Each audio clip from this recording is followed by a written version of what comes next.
পরশুরামের সঙ্গে সংঘর্ষের পর রাজসভায় নেমে এলো এক গভীর নীরবতা। সকলের দৃষ্টি তখন রামের ওপর নিবদ্ধ। একদিকে পরশুরামের বিদায়, অন্যদিকে ভবিষ্যতের এক নতুন দিগন্ত উন্মোচিত হতে চলেছে। রাম তখন ধীরে ধীরে সীতা ও লক্ষ্মণের দিকে তাকালেন। সীতা যেন স্বস্তির নিঃশ্বাস ফেললেন। লক্ষ্মণের চোখে দেখা গেল গর্বের দীপ্তি।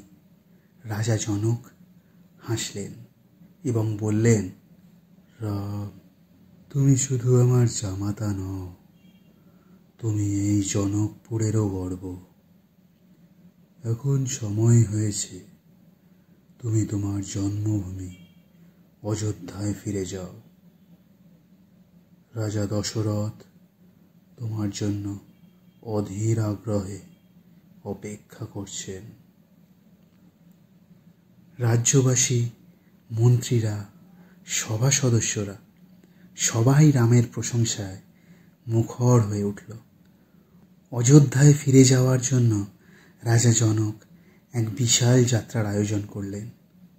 রাজ পরিবারের সবার সঙ্গে জনকপুরের জনগণও রাম ও সীতাকে বিদায় জানাতে এলো। রাম, সীতা, লক্ষ্মণ বিশাল রাজসভার সঙ্গে রথে চড়ে অযোধ্যার পথে রওনা হলেন।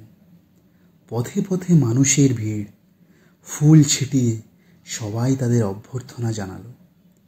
অযোধ্যার পথে রামের মনে বারবার ভেসে উঠছিল পিতার মুখ। তিনি কেমন আছেন? তার প্রতীক্ষার শেষ হবে শীঘ্রই। অযোধ্যার রাজপ্রাসাদ তখন সেজে উঠেছে আনন্দের আলোয়। রাজা দশরথের চোখে জল। বহুদিন পর প্রিয় পুত্রকে দেখতে পাবেন তিনি।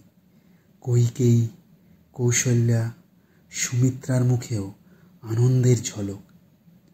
অযোধ্যার সব রাস্তা রঙিন ফুল আর প্রদীপের আলোয় আলোকিত হয়ে উঠল।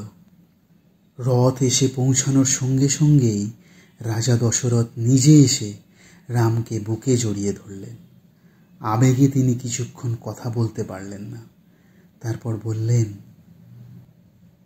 রাম, তুমি ফিরে এসেছ।